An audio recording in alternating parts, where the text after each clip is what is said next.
can AI make you a better parent? I hope so. God, I hope so.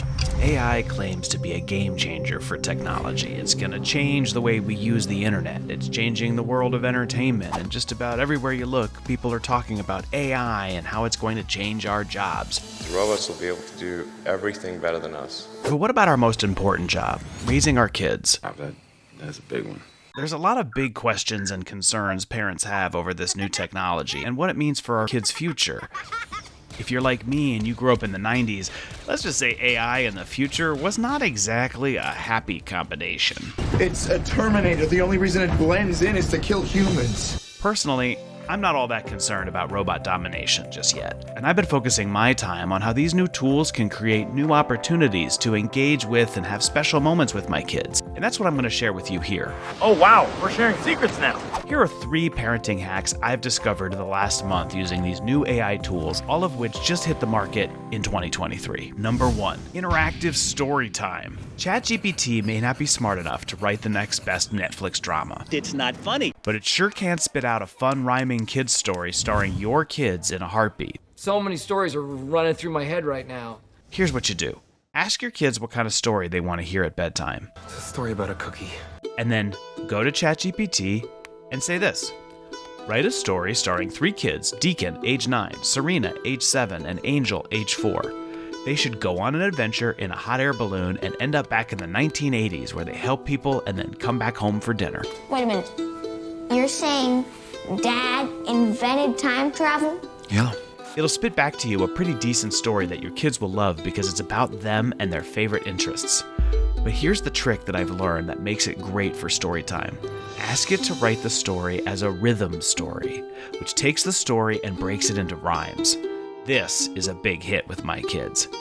I even like to work in little messages about things that are going on in my kids' lives, subtle little messages to reinforce things that I'm teaching them. Like if my youngest is feeling a little left out because she can't do the things the big kids are doing just yet. I'm kind of the pigeon of the house, just because I'm the youngest. Then I'll have it write a story about how great it is to be a 4-year-old, and she goes to sleep thinking she's the coolest kid in the house. You can do this every night, customize the stories for your kids, their interests, and ultimately, story time becomes one of the most exciting times of the day. My kids look forward to this every night. Great stories, pretty stories that take place at lakes with boats and friends and noodle salad. Number 2. Custom coloring pages. We're all trying to keep our kids from wasting away their summers in front of the TV, and I know that one activity that keeps my kids occupied is coloring pages. Little coloring areas, sections, pop-up pictures. It's a lot of fun. So I've been using Midjourney to create custom coloring pages that I know my kids are gonna enjoy. We recently just got back from a family vacation where my son got to tour the cockpit of an airplane. So I thought he would enjoy a coloring page featuring a young boy in the pilot's seat. That's a really good idea. So in Midjourney, I wrote /imagine a line drawing of a young boy at the controls of a big passenger jet with an adult co-pilot sitting next to him following the boy's orders. And there you go. Now you can also use the term for a coloring book if you want a more traditional coloring page look with bigger room in between the lines for kids to color in. Mine really like to color on these line drawing style pages, so that's the prompt that I use.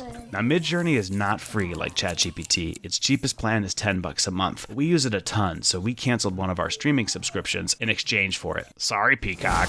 You're not missing anything. I looked into it.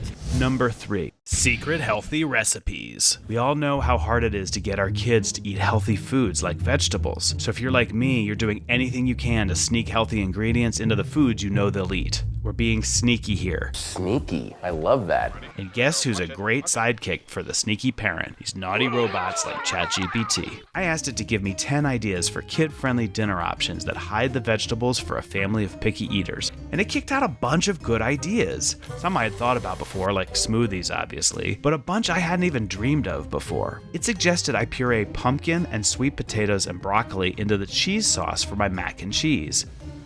Mash in cauliflower along with the potatoes into shepherd's pie. That sounds interesting. And pureeing broccoli and asparagus and spreading it on the pizza dough before adding the tomato sauce and my kids' favorite pizza toppings.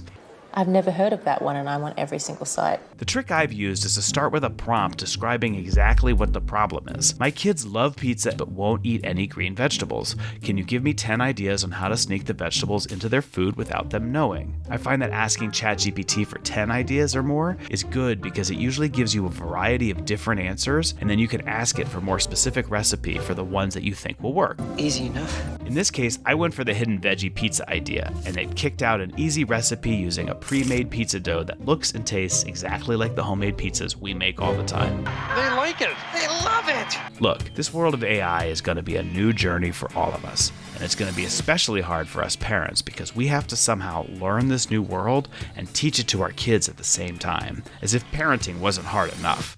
But I believe the way forward is to start using these tools in a way that helps us solve our day-to-day problems, which accomplishes two things. It gets us more familiar with the important skills of learning how to use ChatGPT and other tools and get better at prompting and interacting with AI. And number two, we get the immediate benefits in our lives to help us all be happier, more patient, more creative parents. Oh my God. Patience. I hope you enjoyed this video and got some value out of it, and if you did, hit that subscribe button for more positive and fun look at how AI is going to affect our lives and how we can make it work for us. Yo! Hey man, I was doing some research for next year, and I think I figured out which website I want to subscribe to.